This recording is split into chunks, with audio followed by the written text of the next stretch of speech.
They shut me up in prose, as when a little girl, they put me in the closet because they liked me still. Hello, this is writer Cassandra Myers. I think this is one of the greatest stanzas of poetry of all time, and it inspired the title of my novel. These are lines from They Shut Me Up in Prose by Emily Dickinson, an extraordinary 19th century poet from New England. Dickinson is famous for her em dashes, which help to pause and break up the lines. Here they're particularly effective because they make her phrases dagger-like, sharp, pointed jewels of images and ideas. The first em dash comes after They Shut Me Up in Prose and presents its own individual idea, inspiring a number of dark questions like who are they and how do you cage someone in prose? Then the poem abruptly shifts to something more concrete, a memory. As when a little girl, they put me in the closet, before the next em dash break, as if the memory has to be gotten out in one breath. These lines also ground the poem and its ideas in a particular time and place. You now get a sense that the speaker is a woman, once a girl, who was punished, possibly by parents, but certainly by authority figures,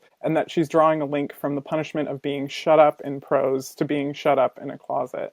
The final em dash comes as an explanation that links the metaphorical and the literal memories together, because they liked me, still. If the second two lines of the stanza are a rush of memory, the final line after the em dash is the speaker gathering her understanding and memory together. These lines set the poem up perfectly, as a bitter memory and a much grander metaphysical point about what poetry is, a freedom no one can take away, and can mean for a poet, and particularly a female poet if the speaker is one. The use of em dashes in this stanza illustrates the speaker asserting control over and understanding the emotional wound of a memory and a punishment that she now has distance from. Here's the stanza once more.